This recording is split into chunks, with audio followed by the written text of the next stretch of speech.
Gary, very successful event today. It was super to see the fans again. You know, we wrote the book. I wrote the book for the fans. We wrote the book for the fans. It's a nice. I hope people will see it for what it is. It's a nice reminder of what we did last year. But this is the event that kind of draws the line under last year. You know, now everyone's getting focused on the coming season and what we've got to do this year. So I obviously saw the comments that you made in the press last week about drawing the line under the Grand Slam season.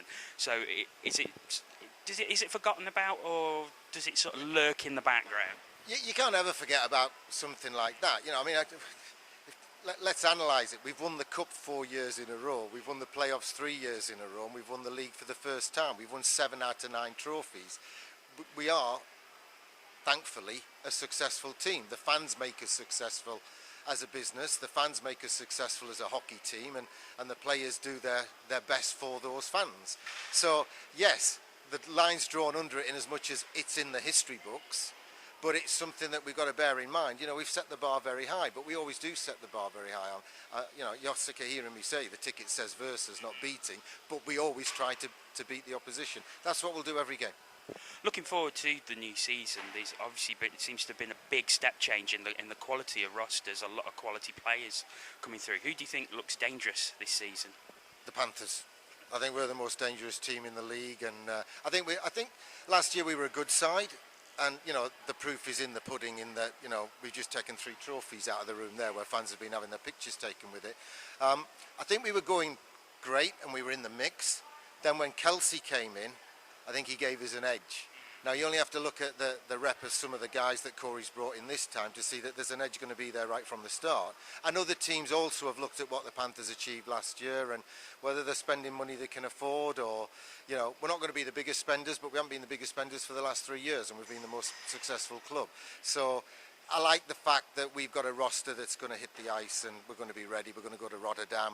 We're going to be struggling against some very class outfits there. We're going to come back. We're going to play Amiens. We're going to play Braehead, and then it's the real business starts when Hull come in, and then we go to Scotland for 3 games in 3 nights after a trip to Sheffield in the Cup, and then we got Sheffield in the Cup at home. Do you know what? You look at the fixture list, Jono, and it just starts to make you drool, doesn't it? I mean, it's just like, oh my goodness. Not only is it round the corner, but there are big games and different games and angles in games around every corner.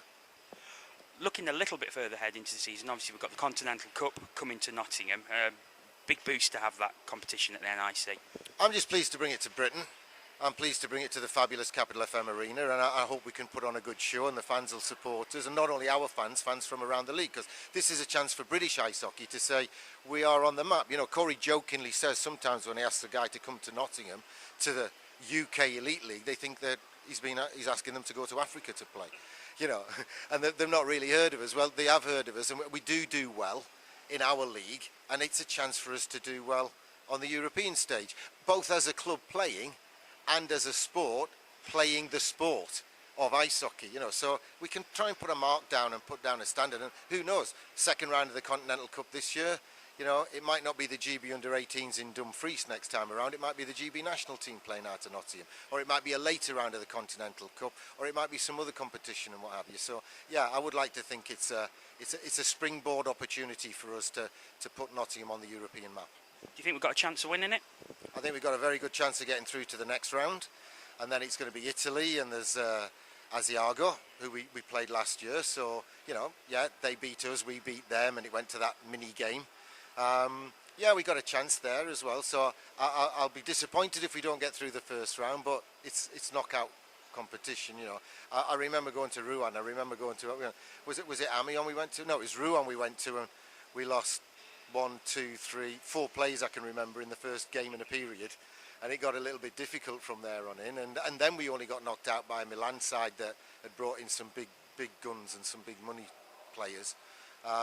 So, you know, there's a chance we can, let's say our target is to get to the big final in Rouen, and then, you know, then you know, anything can happen and you're up against it. But for now, my #1 target is to put on a successful event, and hopefully people will come. And you know, we're going to announce ticket prices soon for it, and it'll be a season ticket, mini season ticket for that. You'll get a day ticket, so you'll get 2 games per day, and discounts if you buy for all 3 days. And I think under the rules we can't play all 3 evenings.